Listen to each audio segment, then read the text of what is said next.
Hello दोस्तों, हमारा जो नेक्स्ट चैप्टर था वो पार्ट 3 तंतु से वस्त्र तक।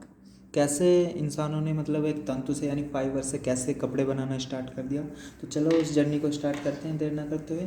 तो सबसे पहले हम तंतु के बारे में बात करते हैं। तंतु क्या है? तंतु क्या है यानी फाइबर क्या है? तो तंतु की बात करें तो तंतु एक प्रकार के रेशे हैं। क्या है? तंतु क्या है? एक प्रकार के रेशे।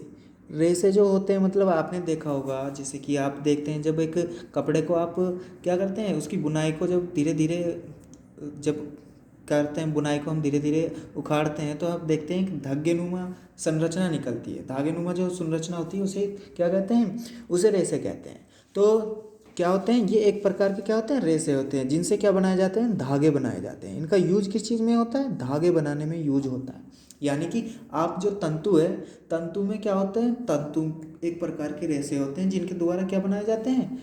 धागे बनाए जाते हैं। एक प्रकार के रेशे, एक प्रकार के क्या हैं? रेशे हैं जिनसे धागे बनाए जा रहे हैं। बात करें तो हमारे जो तंतु हैं, तंतु दो प्रकार के होते हैं। अगर फर्स्ट की बात करें, एक होते हैं प्राकृतिक प्राकृतिक तंतु, प्राकृतिक तंतु। दूसरे की बात की जाए तो दूसरे होते हैं संश्लेषित संश्लेषित संश्लेषित ठीक है ना? संश्लेषित तंतु। तो इनमें क्या अंतर है? बात करें तो जो प्राकृतिक होते हैं वो हमें प्रकृति से प्राप्त होंगे, अर्थात किस किस से? हमें पादप और जंतुओं से प्राप्त होते हैं। पादप या जंतुओं से प्राप्त होते हैं, जंतुओं से प्राप्त होते हैं। तो वे क्या कहलाते हैं? वैसे तंतु जो हमें किससे? पादप और जंतुओं से प्राप्त होंगे वो प्राकृतिक तंतु कहलाएंगे। जैसे कि आप देखोगे, रुई हो गई, रुई, कपास, कपास, जूट, जूट, ऊन, ऊन, ये चार चीज़ें हैं। जैसे और भी हैं आदि, जो कैसे हैं? प्राकृतिक तंतु के उसमें आते हैं या प्राकृतिक तंतु के रूप में जाने जाते हैं। इसके बाद बात करें, कुछ तंतु क्या किए जाते हैं? रासायनिक पदार्थों से बनाए जाते हैं। क्या कराए जाते हैं? रासायनिक पदार्थों से बनाए जाते हैं।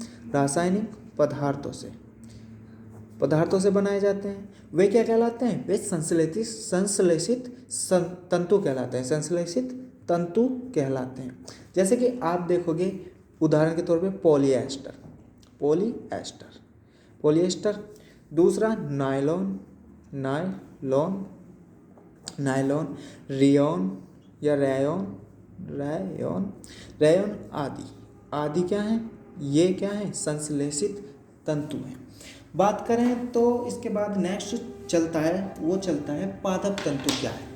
पादप तंतु क्या है? हमने अब तक तंतु पढ़ लिया। तंतु एक प्रकार के रेशे हैं, धागे बनते हैं जिनके। बात करें तो इनके दो प्रकार हैं, प्राकृतिक तंतु और संश्लेषित तंतु। उसमें भी हम अब आगे क्या पढ़ेंगे? अब पढ़ेंगे पादप तंतु। पादप तंतु, पादप तंतु क्या है? पादप तंतु तो आपको पता है पादप से क्या क्या? आप देखोगे पादप, पादप से हमें क्या प्राप्त होते हैं? रुई, रुई, और क्या प्राप्त होता है? जूट, रुई, जूट, ये पादप से प्राप्त होता है। बात करें पादप तंतु, रुई एक प्रकार का क्या है? प्राकृतिक तंतु है। प्राकृतिक तंतु है जो हमें पौधे से प्राप्त होता है, ठीक है ना? पौधे से प्राप्त होता है। रुई और जूट क्या है? प्राकृतिक तंतु है। और ये किससे प्राप्त होते हैं? पौधे से प्राप्त होती है। रुई पौधे से प्राप्त होती है, पौधे से प्राप्त की जाती है। साथ ही साथ हम क्या देखेंगे कि रुई का यूज कहाँ किया जाता है? लैंप में किया जाता था। पुराने वक्त में लैंप में किया जाता था, लैंप की बत्ती बनाने में, बत्ती बनाने में किया जाता था। क्योंकि इस पे क्या चलता था? कैसिकत्व सिद्धांत फॉलो करता है, जिसके कारण क्या होता है? ये हमें आग की लौ दिखाता है, यानी आग की लौ जलती थी। बात करें कपास के कपड़े बनते हैं। आप जानते हैं कपास, कपास भी क्या है? पादप तंतु है जिसके कपड़े बनते हैं। आप जानते हैं कपड़े बनते हैं, कपड़े बनाने के लिए यूज होता था। बात करें कपास को ओटना, यानी कैसे ओट कर उसके कपड़े बनाए जाते थे। तो कपास को ओटना, कपास को ओटना कैसे ओटते थे? देखिए क्या करते थे, कपास के बीजों का पृथक कर कपास को ओटना कहते हैं। यानी कि क्या होता है? कपास में दो चीज़ें पाई जाती हैं, एक तो रुई, रुई, और दूसरे क्या पाए जाते हैं? बीज, बीज पाए जाते हैं। तो ये दोनों एक साथ होते हैं। तो रुई को अलग कर लेते हैं, रुई को अलग कर लेते हैं, बीज को अलग कर लेते हैं। तो इसे क्या कहते हैं? इसे ही कहते हैं कपास को ओटना। इसे क्या कहते हैं? कपास को ओटना कहते हैं। बात करते हैं तो जूट क्या करते हैं? जूट पौधे हैं जो क्या कहाँ पे मिलते हैं, मतलब वर्षा में होते हैं स्पेशली। जूट क्या है? जूट बात करें पटसन तंतुओं को क्या कहते हैं? तंतुओं के पास से प्राप्त होता है, मतलब आप कह सकते हो जूट। जूट क्या है? जूट पटसन तंतुओं से प्राप्त होता है, तंतुओं से प्राप्त होता है। ये पटसन तंतुओं से प्राप्त होता है, मतलब पटसन की खेती की जाती है, उसके द्वारा क्या जूट प्राप्त होता है। जूट प्राप्त होता है। इसकी खेती कब होती है? इसकी खेती भी वर्षा ऋतु में होती है। वर्षा ऋतु में इसकी खेती होती है, यानी कि वर्षा ऋतु में हम इसकी खेती करते हैं। बात करें तो हम अब पढ़ेंगे नेक्स्ट कताई। इनकी कताई कैसे की जाती है, कैसे हम कताई करके कपड़े बनाते हैं। तो कताई क्या होता है? बात करें रेशों को क्या करते हैं? धागा बनाने की प्रक्रिया को कताई कहते हैं। धागा बनाने की प्रक्रिया क्या कहलाती है? कताई कहलाती है। यानी आप एक रेशा लोगे, रेशे से धागे का निर्माण होगा, वो क्या कहलाती है? कताई कहलाती है। बात करें इसमें क्या होता है? रुई के पुच्छे को रेखा को क्या करते हैं? खींच कर ऐंठते हैं, और ऐसा करने से क्या होता है? जो रेशे पास आ जाते हैं और क्या बन जाता है? धागा बन जाता है। मतलब कि खींचते हैं, खींच करके उसे क्या करते हैं? उस गुच्छे को खींच करके ऐसे मतलब कि रुई को गूंथते हैं। गूंथने के बाद क्या होता है? वो पास आ जाते हैं रेशे और धागे का निर्माण हो जाता है। नेक्स्ट जो हमारा चलेगा वो है तकली। ये तकली क्या होता है? तकली के बारे में बताया। ये हमने एक तंतु से कपड़े बनाने तक का सफ़र तय किया है। अभी तक हम कताई तक पहुंच चुके हैं। कताई के बाद हम चलेंगे तकली क्या होता है? कताई के लिए एक सरल युक्ति है, हस्त तकुआ का उपयोग किया जाता है, जिसे तकली कहते हैं। आप देखेंगे, आपने पिक्चरों में देखा होगा, तो क्या किया जाता है? एक हस्त इसे बोलते हैं किसका? हस्त तकुआ बोलते हैं। ये एक युक्ति है। आपने पिक्चर में देखा होगा, इस तरीके से दो डंडे लगे होते हैं इस तरीके से, और इन्हें आगे पीछे किया जाता है। इनमें क्या धागे लगा करके आगे पीछे किया जाता है। यही क्या कहलाता है? तकली कहलाता है, यानी कि हस्त तकुआ युक्ति है। इसके बाद बात करें तो धागे या फिर तागे से वस्त्र बनाने की कई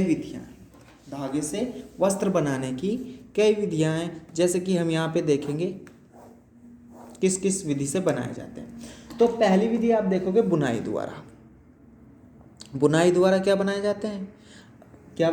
बुनाई द्वारा वस्त्र बनाए जाते हैं। धागे से क्या बनाए जाते हैं? बुनाई के द्वारा वस्त्र बनाए जाते हैं। और बात करें तो बुनाई क्या है? बुनाई तागों के दो सेटों को क्या आपस में व्यवस्थित करके क्या बनाते हैं? वस्त्र बनाने की प्रक्रिया को बुनाई कहते हैं। जैसा कि हमने अभी ये बताया था, ये बुनाई का सिस्टम है। लेकिन ये युक्ति क्या कहलाती है? हस्त तकुआ कहलाती है। बात करें बुनाई हो गई। बुनाई भी दो प्रकार की होती है। कौन सी? एक प्रकार होता है कौन सा?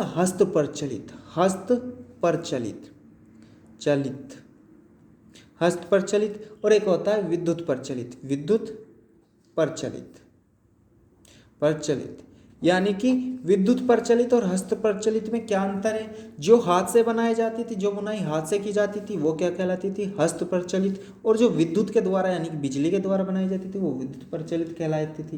फिर उसके बाद क्या किया जाता था? इन्हें बांधना स्टार्ट किया जाता था। मतलब ये एक तो बुनाई हो गया, कपड़े वस्त्र बनाने की विधि। दूसरी क्या है? धागे से वस्त्र बनाने की। दूसरी है बंधाई भी होती है। बंधाई द्वारा भी वस्त्र बनाए जाते हैं, बुनाई द्वारा और बंधाई द्वारा। यह प्रक्रिया जिसमें एक एकल धागे का उपयोग वस्त्र एक टुकड़े को बनाने के लिए किया जाता था। मतलब एक वस्त्र के टुकड़े को बनाने के लिए किया जाता था, वो क्या कहलाती है? बंधाई। यानी कि आपने धागा लिया, धागे से क्या किया? एक ही टुकड़े को बनाना है, तो वहाँ पे बंधाई का यूज किया जाता था। तो दो विधियाँ हैं बुनाई की हस्त प्रचलित और विद्युत प्रचलित। लेकिन धागे से वस्त्र बनाने की दो विधियां हैं, बंधाई और बुनाई। तो यहाँ पे हमने क्या कर दिया? देखिए, एक रेशे से यानी एक तंतु से पूरे कपड़े का निर्माण कर दिया है। और ये चैप्टर यहीं पे समाप्त होता है। थैंक यू, धन्यवाद।